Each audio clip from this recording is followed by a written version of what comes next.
મિત્રો, શિલાજ નોલેજ કોર્નરમાં આપનું હાર્દિક સ્વાગત છે। આજના વિડીયોમાં આપણે જાણીશું કે 8મા પગાર પંચમાં કેન્દ્રીય કર્મચારીને કેટલો પગાર વધારો થશે અને પેન્શનરોના પગારમાં પણ કેટલો વધારો થશે। તો આ મારો વિડીયો છે, અંત સુધી જોવા માટે વિનંતી છે, જેથી આપને 8મા પગાર પંચ વિશેની તમામ માહિતી મળી શકે। તો મિત્રો, મારી ચેનલ લાઈક અને શેર પણ કરશો, તેમજ વધારે લોકોની જાણકારી મળે તેના માટે આ વિડીયો મેં બનાવેલો છે। તેમજ જો આપ આ ચેનલમાં નવા હો તો ચેનલને સબસ્ક્રાઈબ કરવાનું પણ ભૂલતા નહીં। તો ચાલો મિત્રો, શરૂ કરીએ છીએ 8મા પગાર પંચને લગતી વિગતો।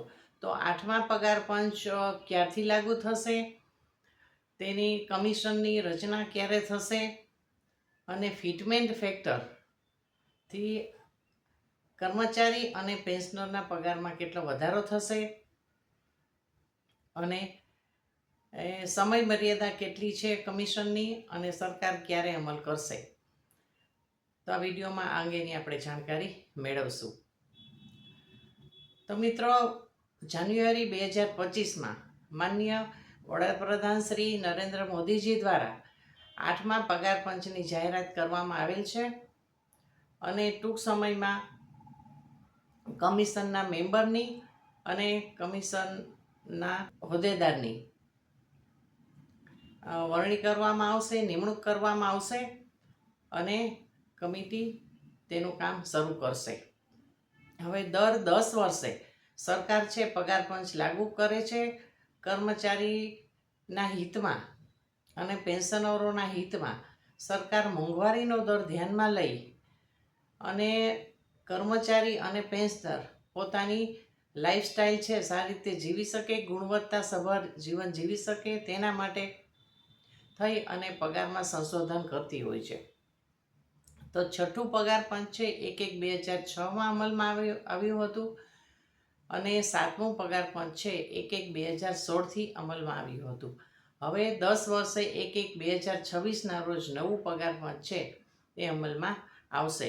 એટલે સરકારે અત્યારે 1 વર્ષ પહેલાં જાહેરાત કરી દીધી છે અને એપ્રિલ મહિનામાં ગણતરી છે કે સરકાર છે એ કમિશનની રચના કરી દેશે।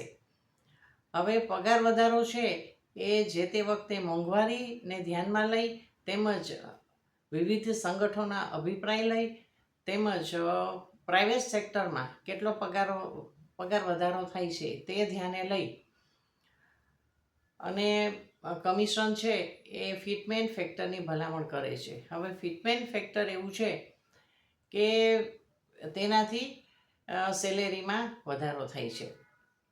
તો આપણે જોઈએ તો 6થા પગાર પંચમાં 1.86% વધારો ફિટમેન્ટ ફેક્ટરનો થયેલો હતો અને 7મા પગાર પંચમાં 2.57% ફિટમેન્ટ ફેક્ટર હતું। હવે એવી આશા રાખવામાં આવે છે કે 8મા પગાર પંચમાં 1.90થી શરૂ કરી અને 2.57 સુધીનું ફિટમેન્ટ ફેક્ટર લાગુ કરવામાં આવે તેવી શક્યતા છે। હવે આપણે જોઈએ તો કેન્દ્ર સરકારના કર્મચારી અને પેન્શનર છે લેવલ 1થી 18 સુધીના લેવલના કર્મચારીઓ હોય છે અને તેમને ફિટમેન્ટ ફેક્ટર કેવી રીતે અસર કરશે એ જોઈએ તો લેવલ 1ના કર્મચારી છે જે પટ્ટાવાળા અને વર્ગ 4ના કર્મચારીથી શરૂ થાય છે। વર્ગ 4ના કર્મચારીનો 7મા પગાર પંચમાં સેલેરી 18,000 છે, તો એમાં 1.90 આપણે ફિટમેન્ટ ફેક્ટર લાગુ કરીએ તો 34,200 એનું બેઝિક સેલેરી થશે અને 16,200નો વધારો એમને સેલેરીમાં થશે। હવે આપણે ડીએની ગણતરી કરીએ તો જાન્યુઆરી 2026 સુધીમાં 61% મોંઘવારી ભથ્થું વધવાની શક્યતા છે, એટલે 61% સુધી થવાની શક્યતા છે। તો એ પણ આપણે જોઈએ તો 10,980 એ 61% મોંઘવારી થશે બેઝિક સેલેરીમાં ઉમેરી અને એને જે પગાર ફિક્સ થશે 45,180 પગાર થશે। હવે પેન્શનરનું જોઈએ તો મિનિમમ પેન્શનર 9,000 રૂપિયા છે અત્યારે, તેમાં 1.90 ફિટમેન્ટ ફેક્ટર ગણીએ તો 17,100 થશે 9,000 ગુણ્યા 1.90 કરીએ તો 17,100 એમનું પેન્શન થશે. અને એમાં 61% ડીએ ઉમેરતા 5,490 ઉમેરતા 22,590 એની સેલેરી ફિક્સ થશે. એટલે 8,100નો વધારો થશે. આ રીતે